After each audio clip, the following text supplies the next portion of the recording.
if you do not understand your audience, if you take that thing from Lagos and you take it to Kaduna, you're going to lose that audience completely, because that you have not taken into consideration their locality. You have just gone to import something that you think is successful in Lagos. You have just imported it and brought it all the way to wherever you are.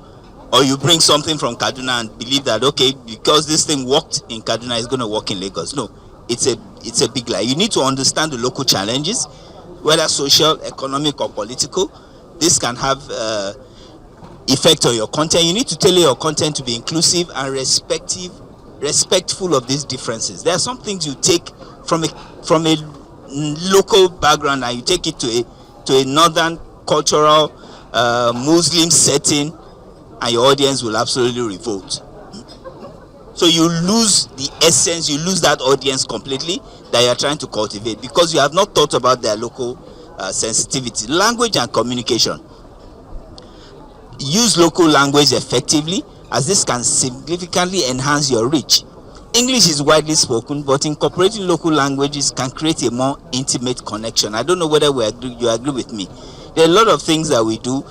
If you run it in the local languages, they are so sweet that you cannot, and technology has helped us in so many ways. Now you can do subtitlings and everything, and you can still carry everybody along. But we sometimes believe that until I speak English, it happens a lot with the Yoruba wood, like I like to call them, and they struggle to speak the English.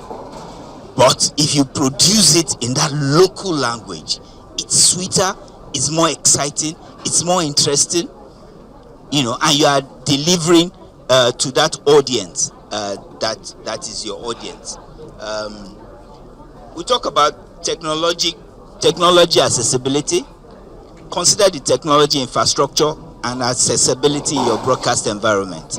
Optimize your content for various technology infrastructure. We say consider the technology infrastructure and accessibility in your broadcast. You have created something for social media, but in the environment in which you have created it, there is no data. Is that content going to connect? It's not going to connect. You have created a content that technology has not allowed to push into your environment. So in doing that, you need to consider it. Sometimes in my own space, in Hollywood, for instance, it may be a little bit technical. But if you create a content for the big screen, that's the cinema, you can't take it to this space, because the big screen is big. This is a small space. If you need to bring it to this small space, you need to adapt it, because in that big space, you are not bothered about too many close-ups. You have wide shots, you can use those kind of shots and all of that. But when you bring it to this small space, it's compressed. So if you create something for that and you bring it here, you're going to fail.